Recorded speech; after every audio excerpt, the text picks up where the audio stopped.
Yeah, you did miss out on good San Francisco if you missed that. It was that Could have kick-ass. hung out It was with the that Tanners. Could have sat on that hill.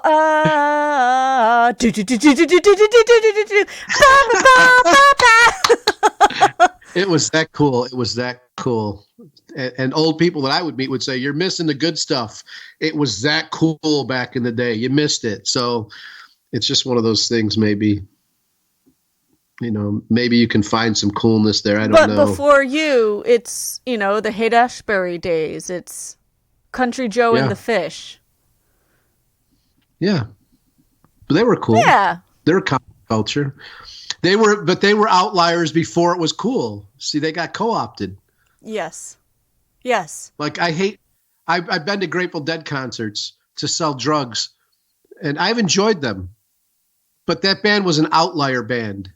They played farms and they played for Hell's Angels. And now every time I go to Whole Foods, I hear, "I will get by." Ba, ba, ba, ba, ba. I love hearing that song at Whole Foods, and I've heard it myself at these co-ops. And the funny thing I think of is he gets by with a little heroin. Jerry Garcia was a heroin addict, so it's like, yeah, he got by all right. If you had some drugs, I would wonder when you ran out of drugs how well he was getting by.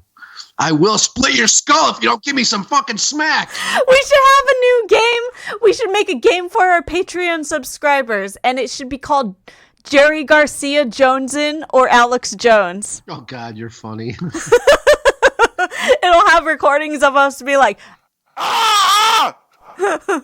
Yeah, that's me, Jerry Garcia Jonesing, if I yell. That's hilarious. Hey, that Patreon, I happen to have a zine on there. Cool. That's a book. It's a Perfect Bomb book. It's not a zine, but that's going to be on the Patreon. That people should go check out the Patreon. Shouldn't they? They should. And if they check it out, we will get by.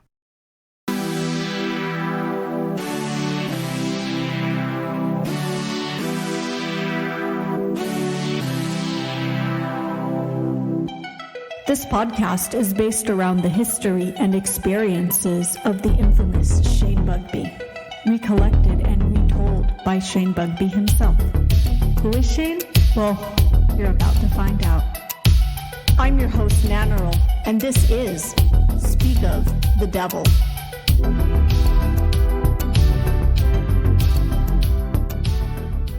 Do I start? What do I do?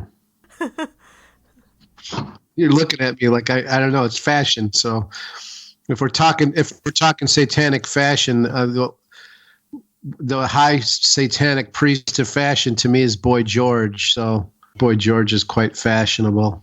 Is George? I'm sorry. Fuck. Is Boy George satanic? I think so. I'm not.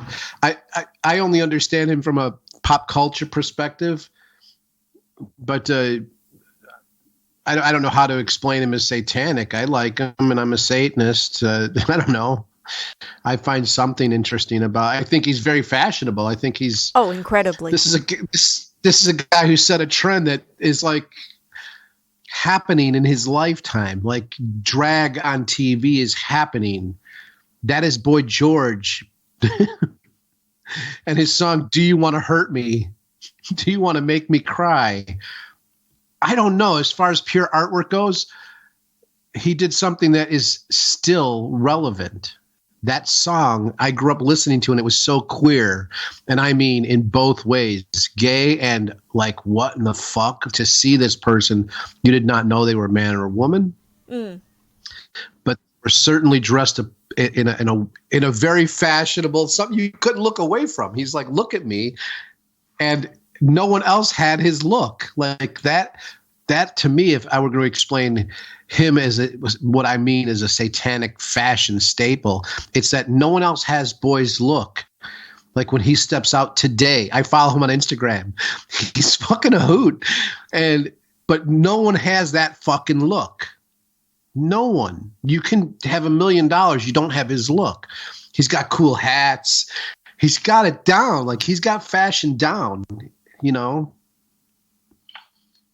Anyway, that's what I think is a fashion high.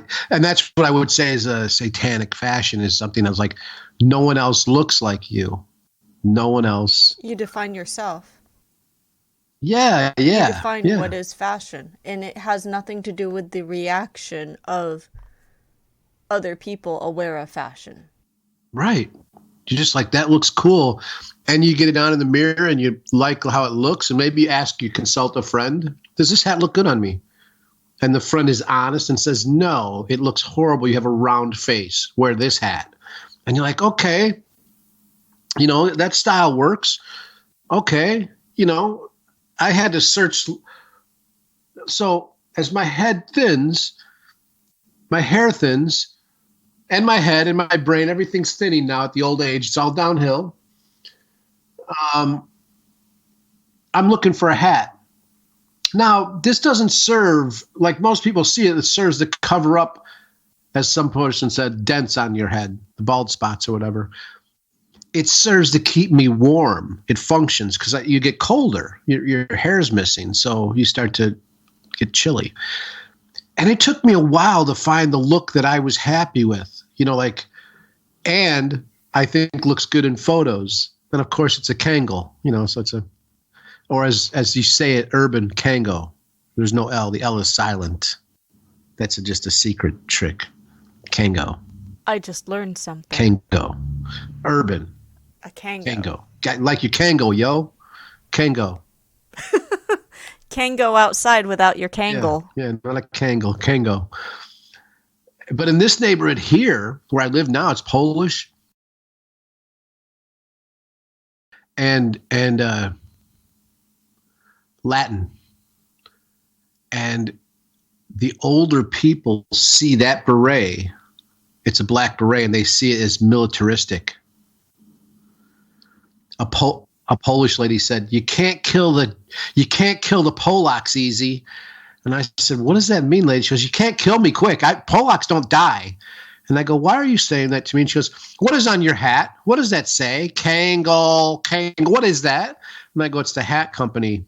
I just wear my hat backwards because it's more comfortable this way. It looks better on me."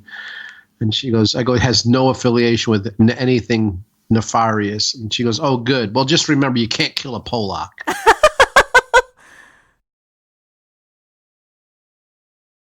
But it's interesting that your hat made a statement. It did its job. You made a statement as a satanic person. You are your own fashion icon at that point because you're making a statement with something you wear effortlessly. And I really loved those Kangol hats from when I was a kid watching Beat Street, where I saw hip hop for the first time and all this stuff from the middle of suburbia. And so I'm like, I want to be different like them. I want to wear that because no one in my neighborhood will have that hat. Now, mind you, I'm 50 years old and finally bought, or 40, a couple of years ago, I finally bought my first set of Kangols hats. But I was like a little kid, like getting them and putting them on. I'm like, yeah, I got the bell cap. I got the fucking fuzzy bell cap. I've got the bell cap. And it was just, it's the greatest thing. Now, when I wear it out, I don't realize that Kango is black culture. I hope that's not politically incorrect. If it is, correct me. But and in Chicago, people of color is one thing, but black people are like, no, I'm black. I'm black, And so they're not like people here will stop. I'm not a person of color. I'm black. I think it's also keeping yourself separate than being a monolith of people of color. Right. There's appropriate uses of the POC word and inappropriate. Yes. But anyway. Oh, but when I wear that Kango out, black folks will be like, give me the high sign. Hey, what's up? Nice Kango. And it's funny that I'm like, I wasn't looking to fit in, but I love it. Like, I'm cool with certain folks in town. They know what it is. Older black folks, younger, like that cap, dude. And so that's an interesting thing with fashion. When people outside of your fashion zone, like say people outside of the satanic movement, if they were to wear a Baphomet, how do you react? I only know how I'm being treated. And it's not like, motherfucker, you ripping off our culture? No, it's welcoming. Like, yeah, you know what? You cool, dude. You got a cool hat on. I don't see no white boys in that hat. But you're also owning it. You're not faking the funk, and you're not you're not trying to fit in with anyone. And I think that humans generally have a sense for that, no matter what your circle is. Yeah. You know, you're owning up. It's your hat. Yeah. It's your hat, and you're wearing it like your hat. And it's true. It did come from black culture, I guess. When I saw it and fell in love with it, came from suburban in the middle of the suburbs watching a cable TV show, Beach Street, a movie on cable.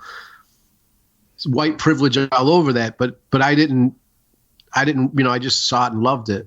I thought it was cool looking, different than anyone in my family had. And there was that want to be different, I guess. But anyway, I don't know.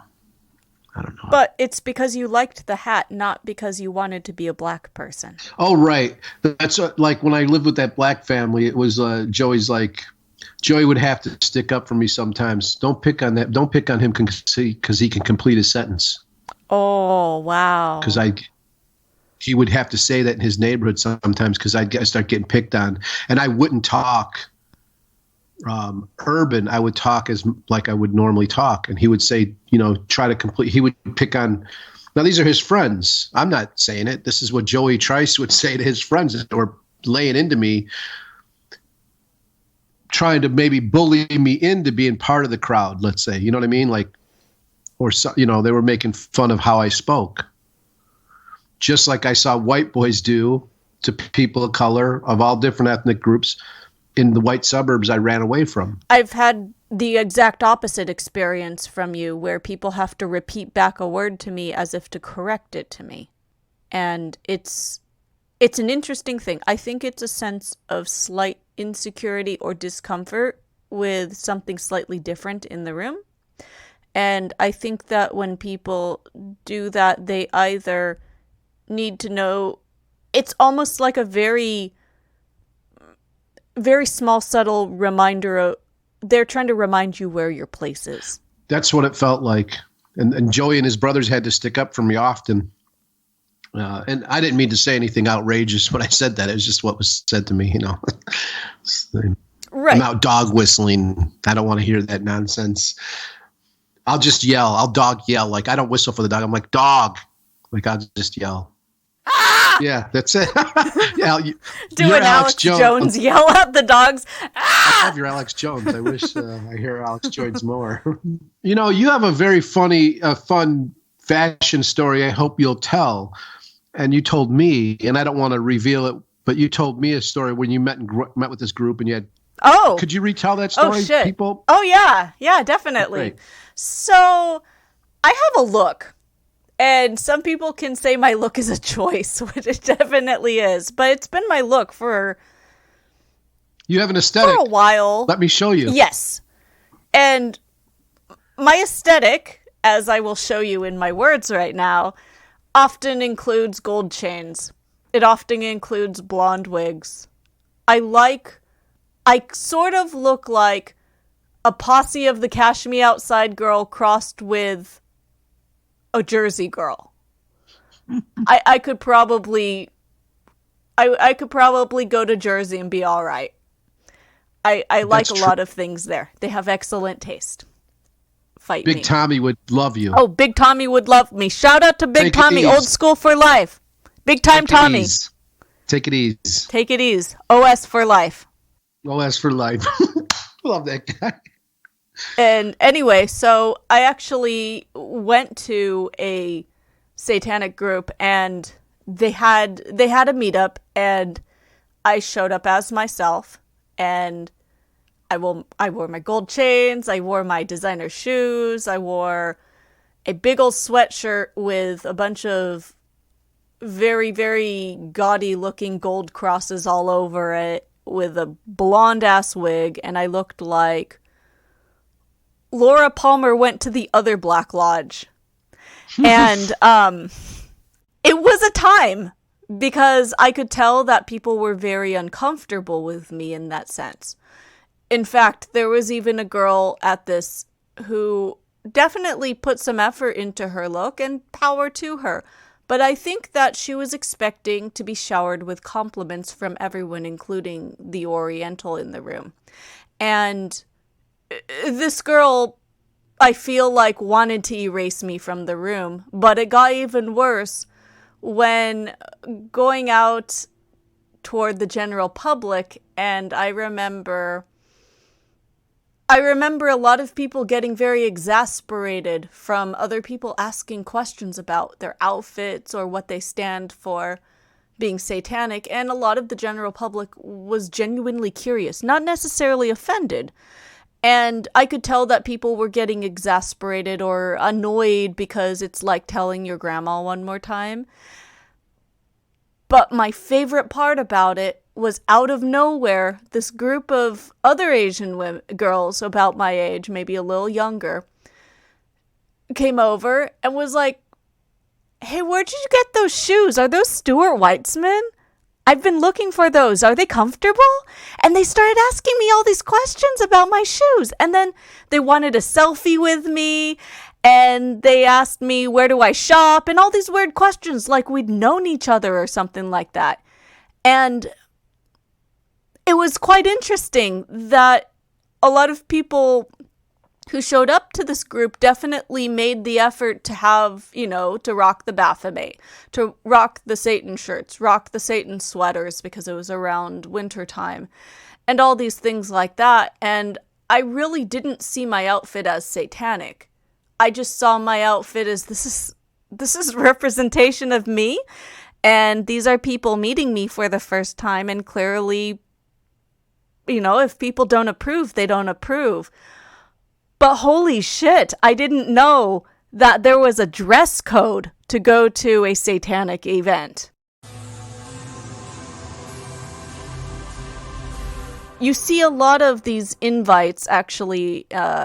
I've seen a few of them for the other coast, in like Massachusetts, oftentimes dealing with TSTHQ, and saying things like dress to kill. And I wonder what they mean when they say dress to kill. Do they want you to dress like a waiter? Or do they want you to wear what you think is your best outfit?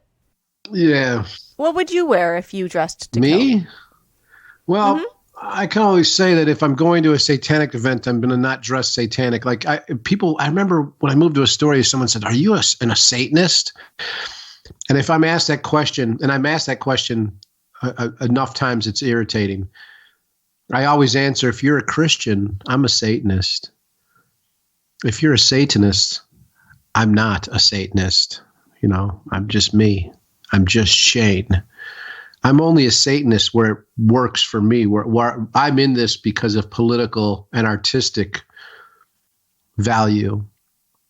I'm not in it to fit in. Though I appreciate when people give me compliments, or like right now, I could use some new headphones. So if anyone out there were to buy me some headphones, I'd gift them with some artwork. See how that works? I'll be happy that we're mutually liking something.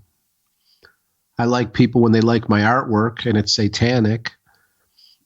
But I'm not going to go to a satanic party and wear a Baphomet. I'm going to feel like weird. And in general, I don't wear a Baphomet unless, like I say, I'm going to go on the bus. I'll pull it out from under my shirt. I wear one, and I'll pull it out and let people see it. When I first moved back to Chicago, I was going out to this coffee shop every morning, and I started to feel weird. I started to feel like I'm an old man and I'm just blending in. No one's okay. And I pulled that Baphomet out one day and I walked in there and things changed. People looked at me different. And I appreciated that because I was in the status quo. I was in this world where people are working 9 to 5. They're drinking a bunch of coffee. And so when I wear that Baphomet and it's a rich neighborhood, I was empowered by it. And so I use it in those situations. But how could I be empowered if I walk into a Satanist meeting with the Baphomet? It's just, it's watered down. There's no power there. You become wallpaper and furniture. Yeah, right. Oh, that's great. That's great. Exactly. And that's not me. If I were to go dressed to kill, well, I wouldn't go because once I have someone telling me how I have to dress, I usually don't show up. Unless they're like, Man, you motherfucking better have like the Ritz. You better have the fucking chandelier from the 1800s. You better have a 18-piece jazz band playing some shit. You better have caviar, champagne flowing to expect me to dress. And then trying hard to look like Gary Cooper, super right, duper, exactly. ba ba ba ba ba ba ba. I know where I have to dress is what I'm saying. I know if I'm going to go to a place like that, I should dress up because I'm going to feel good. I'm going there to, live high off the hog for a moment in my life. If I go to an art show or a place that's supposed to be political and artistic movement, and they're telling me to dress a certain way or dress to kill, whatever that means, I'll be like, yeah, I'm not showing up, dude. Like, no fucking way. Never. Like, casual is, when I see casual wear, it sort of freaks me out too, because I'm like, define casual to yourself. Like, I have to look at the zip code, think about who's going there. If it's a rich zip code, I'm like, no, casual to you motherfuckers is still dressing up. Casual to you motherfuckers is still $400. Yacht wear. Yeah, right. $1,000 jeans or whatever. $600 jeans, $300 sneakers. I don't have it. I got in free to a lot of clubs and events when I lived in LA. And a lot of these had sort of a dress to impress as an underlying thing. But it wasn't so much on an invite or saying dress to kill. It more rather was unsaid, but everyone knew you can come as you are, but if you wow and dazzle everyone with your look, you definitely will make it on like top 10 photos or, sets of photos, and you will be immortalized. And I was a huge sucker for that in my 20s. And I made it onto top 10 of a club 2 weeks in a row. And I don't think I spent more than $20 on either outfit. But in LA, that whole competition there is almost blue collar stuff because it's the industry. That's the industry. It's also the Hollywood illusion. That's what I'm saying. It's the industry there. Mm-hmm. So you're part of that. It is that. It's like everyone there dresses. Man, it's crazy. I lived in LA for a bit, and it's just like that's just part of it. It's like eating pizza in Chicago, or I don't know. It's blue. It really feels is. Blue collar. And your two best friends could be a homeless guy and a socialite, and you can all go to the same coffee shop every Wednesday and have the time of your life, and that's your thing. Right. It's the only place. I'm very convinced it's the only place you can do that, and it works. Feel free to do it anywhere else, but it seems like it's not natural anywhere else for this to happen. I would say San Francisco 25 years ago was like that before the tech people came in. San Francisco was really cool like that. If LA was, I expected it to be that way when I moved to the Bay Area, and it was sadly disappointing. It was that cool 25 years ago and then some. It was that fucking badass. Like San Francisco was such a special spot on the face of the earth. I'm so sad. When I go back there, I have memories, though, that other people don't. So it's not so sad for me. I relive my memories. I sit in certain corners and enjoy, City Lights Books is a great area still. I love going there. But it's just the way it is. You get older and you have memories to enjoy, or you can be bitter about it.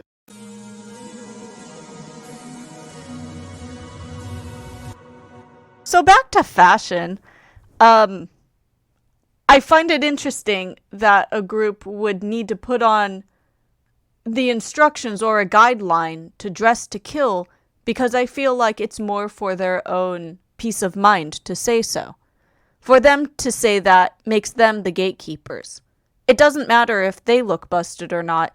If they say that, they instill this insecurity in other people, which then pulls everyone back in the crab bucket. I love that. Yeah, that sounds about right. I don't see a good reason for it. What does a Satanist look like to you? Well, I've been to Salem. Mm-hmm. As a matter of fact, I took Doogie to Salem for his first couple trips to Salem. Oh, so, how cute. On the True Crime Warped Mind tours and stuff. All right. We did some speaking engagements there, but the fun part about the thing is it's Salem. Like, It's a fishing town or whatever. It's not, you don't have to dress up there. Who the fuck is dressing up there? Like, that's ridiculous. There's nothing there to dress up. It's not New York fine dining. It's not Chicago. It's not a world-class city where you're going to, like, respect the fucking architecture, respect the chandeliers, respect the fucking,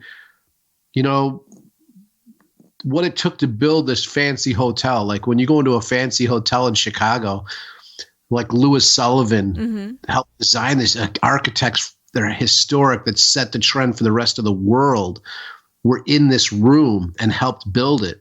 Like, I don't have a problem dressing up. Does that make sense? That makes perfect sense. Like, that's the curtains are, I feel like the curtains are 1,000 feet long. You have to show some respect for something that's survived longer than humans can. Right. That's exactly it. And it's like, so you go to a funeral, you dress up, you go to this place where, like you said, outlives humans. I'll dress up for that shit. A fucking shack, a tourist shack in Salem. Get the fuck out of here, man. Crazy. You're creating an environment at that point. At that point, you're still TGI Fridays, and just because you have bistro items doesn't mean you're not TGI Fridays at that point. No, I liked what you said. It's just about building insecurity and coming from, I don't know what Doogie is, a neuroscientist, neurologist. But he will get by.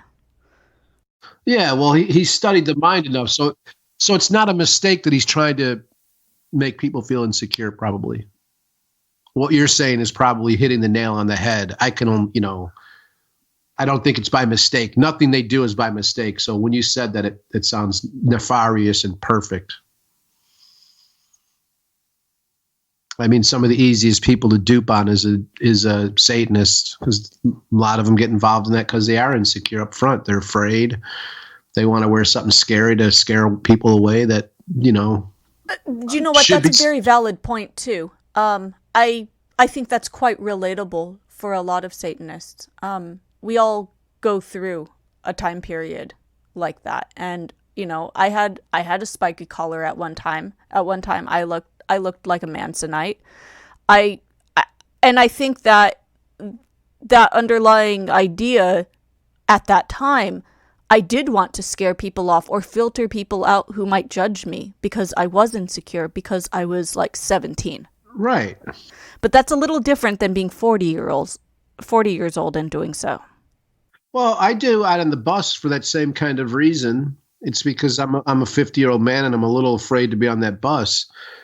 Or I'm in the city of Chicago, and I can't give the same hard look to someone without them looking. Like, I gave it when I first moved here. I gave a hard look to a couple people, and they look at me like, "Motherfucker, you old man, get the fuck." Like they discounted me right away. Like, yeah, dude, give me that hard look all you want. I'll smash you. For me, I put that Baphomet outside of my shirt when I walk away around in places I don't understand, or I'm on the bus going through a rough neighborhood. When I notice, people notice it and they move away from me. And oh shit, I got a great story about this. So I'm filming a porno, Club Satan, The Witch's Sabbath in Los Angeles. And we have there's girls in there. And usually you try to get the phones from the girls or keep them in another room because they start calling their boyfriends. And this one young lady did. And now okay, so he shows up. Now, I guess I'll tell you who he is before I tell you the story. This guy's an ultimate fighting guy. He fights in the cage matches, so he's a professional fighter. After he leaves, I hear stories about, yeah, you know what? He's broke 3 guys' necks that work in porn. He comes into places, people get their legs broken, arms broken. He's broke 3 necks. He left here without any violence. They were blown away by it. So he walks in and we have a big set built. Like, I have this set built. It's a big ritual chamber, and it's real. It's fucking real. I didn't fuck around with this. I didn't cut. There's no ends cut. So he walks in there and sees the set, and he comes out, and he goes right in my face. And I've got these 2 guys. This one guy's a black belt and he's behind me. And then there's Matt Zane. They both go behind me. When this guy comes up, he's like, who the fuck is running this? Who's doing this show? And he comes right in my face. I go, I am. And these two guys go right behind me. And I'm like, what in the fuck? You're the two that can fight. And he looks down and sees my Baphomet. He looks at it and looks up into my eyes. And I just keep my eyes staring at him, like staring him in the eyes. And he looks down at the Baphomet again, looks up, looks down at that Baphomet again, looks up in my eyes and goes, let's get the fuck out of here, Shirley. And he goes, yeah, fuck you. And he walks out. And then they're like, Matt Zane's like, holy shit, dude. You scared him away. And I go, I did? And he goes, yeah. I go, well, that Baphomet did. And he goes, that guy always leaves sets smashing the setup, breaking people's arms, legs. He's broke 3 guys' necks, three porn producers' necks. I go, why? And my question to him was like, why the fuck did you hire that girl, that woman? Why the fuck would you hire her if she brings trouble? He's like, well, because she was working for cheap. And she's really good looking, but because she has a problem boyfriend, she works for cheap. So we hired her. Yeah, thanks, guys. But this big fucking dude that literally has tangible results on sets all the time left because he saw that Baphomet. There's a power to that thing in the certain situations. It's as Blanche Barton said when Anton LaVey gave that to me. She said, "Wear it where it behooves you. Wear this where it behooves you." And I thought that was such a poetic way to say it. And I see that it does serve me in certain areas. And it serves me when I wear it on the bus as a 50-year-old man. It really, now it's not fashionable. People look at me like, man, that's a crazy old man. You don't know what he has in his bag of tricks. You know, because I'm a Baphomet. But that's a personal statement and personal choice for you. You're wearing it for your own protection, or your own values, and that's actually quite parallel to a lot of cultures. Look at, I can't really speak for other cultures, but okay, Shintoism. There's a lot, Shintoism as well as Japanese Buddhism has a lot of ideas of wearing a charm or having in a room something in there to ward off things. And it's sort of a modernized version of that. There's even like, purification and exorcism rituals where the high priest will paint a prayer or paint a prose on someone's body all over them to make them invisible to the bad spirit. And what it does is it just protects them through the night. And that's a quite primitive, quite old version of a very, very similar shield of armor. And I think that the fact that it behooves you, it is your personal use of it, makes it a powerful, a powerful object for you. I use it to, now those are the two situations I used it in: the coffee shop where I wanted to set myself apart. I wanted to set myself apart from the rest of those people. I wanted to be special, let's say. And the other part was to make people fear me. And so I can see I can see people seeing that Baphomet is like, this makes me special in certain situations. But you have to be in like the laundromat, where you're making people, you're setting yourself apart at the bar, your local tavern, or you're looking to make people afraid of you. But when you wear it in a sea of Baphomets, where is either of those things? No one there's afraid of you based on what you're wearing, and you're not setting yourself apart. What about the inverse of this? People who wear emblems or Baphomet or TST or any other imagery as a pin or a necklace, a button, a shirt to work, and they expect others to accept it. They expect others to be cool with it as a badge of pride. Well, anywhere that you're at work and have expectations, you're probably delusional, except expecting to get paid fair and expecting them to deal with the laws of the land as far as workers go, workers' rights, but expecting them to put up with piercings, tattoos, colored hair, T-shirts is, I think, stepping over bounds. But I also don't have a problem with people fighting for their culture to be respected. Yes. On one side, I want to say, you're at work, dude. But on the other side of it, I would feel very upset if somebody was told to take off their kippah at work. Right. Or, a hijab or anything else that's religious garb. And so you're coming across beliefs that are still quite new compared to these other beliefs that have been around 200 plus years. I think that there's nothing wrong with wearing, insignia that represents what you believe in. I don't see anything wrong with that in terms of religious garb, but the people wearing religious pieces at work who, are devout to whatever religion they believe in, also do not allow those pieces of their religion to take over their work or take over their uniform. And, they don't allow it to take over the work environment and suck all the air out of the room. Exactly. So I think having the expectation that they're going to deal with it is the delusional part. But I say having the fight in you to try is cool. Like, try and push it. I think that that's sort of a growing pain that Satanism is having right now. Is it's still a baby compared to the other religions, and it's learning how to behave.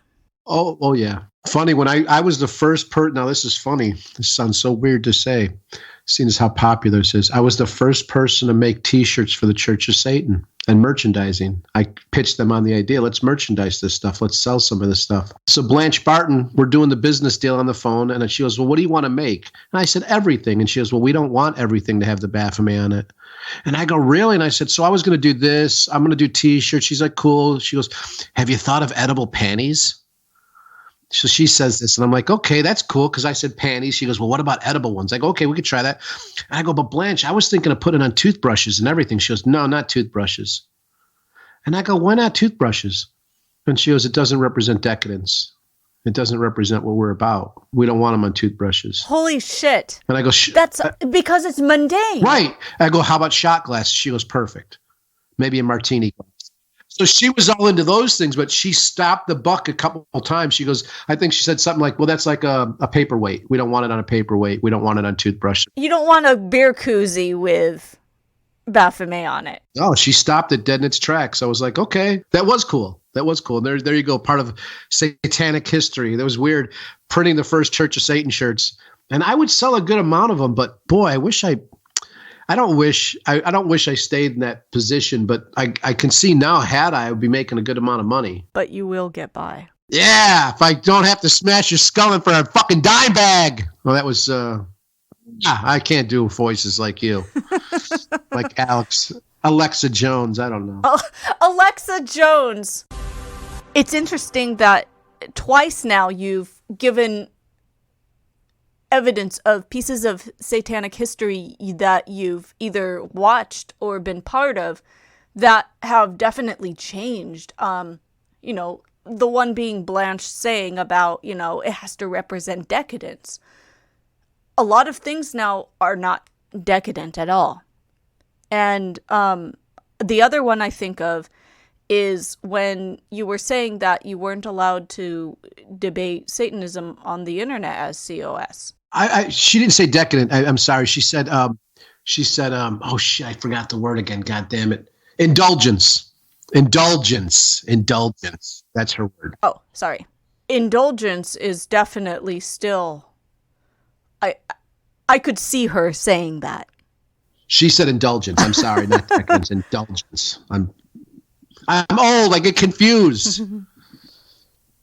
Yeah, having it on a coffee cup while we enjoy our cup of coffee. It is not indulgent if you can carry it at the office.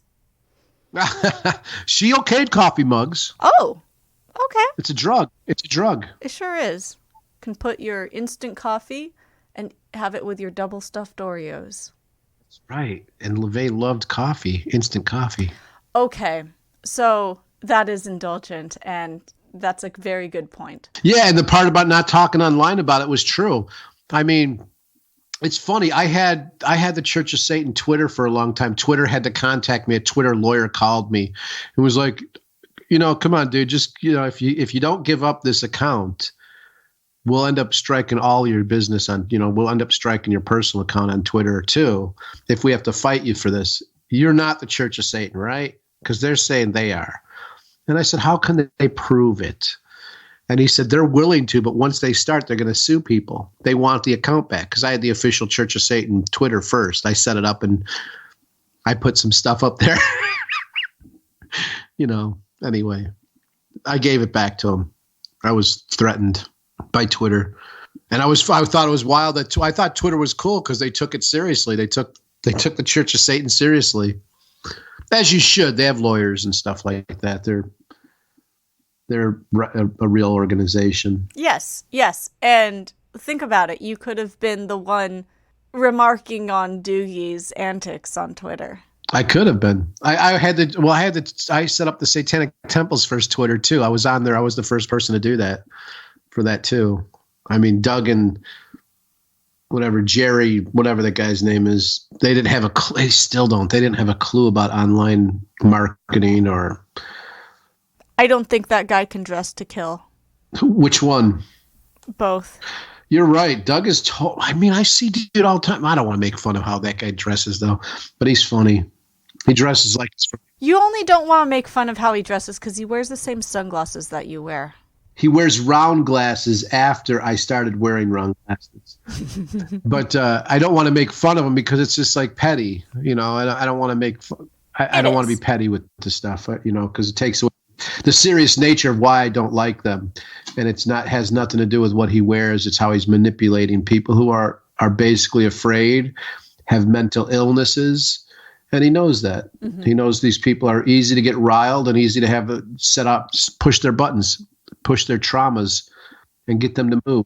But when you're king nothing, you can get away with saying to dress to kill because you prey upon those insecurities of other people. Right. So that's not trivial. And so I don't want to be trivial with that. That's all I'm saying. Like Jerry Garcia, I'll be trivial with. There's someone out there right now rolling in the grave. Are you kidding? My daughter took 1,000 hits of acid at a Dead show and jumped off a mountain. How could you be trivial about these drug addicts? She didn't get by. I wish I had like a recorder or an instrument that is slightly off key to play that boo boo boo boo boo, just like that. It would sound just like that because it would be a recorder. Oh my God, you can do that you can patch that in now. Yes, and I will have a greatest hits album on our Patreon. Contribute, endow, and I will get by. Thank you for listening. Please subscribe and tune into our next episode wherever you prefer to listen to podcasts. You can find us at Speak of the Devil Pod on Twitter and contact us at speakofthedevilpod@gmail.com. For Shane's artwork or to support his endeavors, please visit ShaneBugby.com or find him on Twitter at ShaneBugby. I've been Nannerl. Have a good one.